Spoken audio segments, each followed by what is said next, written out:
आज एकादशी नुहाइधुवाइ व्रत बसी फलर खाउै दुधको तर गाउँमा कुरा काट्छन् घरमा घडा पार्छन् काहीँ नजाऊ है बस घर के भन्नु पर्छ र स्वर्ग कि अवसर बुझ्यौ कुरा तारी बसाई पियारी बालबच्चा सियारी आउँछु 3 वर्षपछि अँधेरी रातमा पानी लिन जाँदा बोक्नु लाइट र सलाई 24 घण्टा ड्युटीमा खट्याछु सन्चै छ अहिले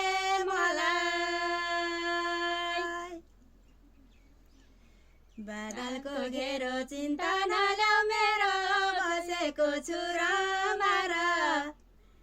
पानीमा लाग्यो 3 वर्ष बस्न देऊ ल्याउँछु धेर थर कमार बामा नराउनु जे खान्छन् खुवाउनु नहुनु है अटेरी मदिसे सिमीलाई के लाउँछ तिमीलाई आइफोन ल्याऊ कि न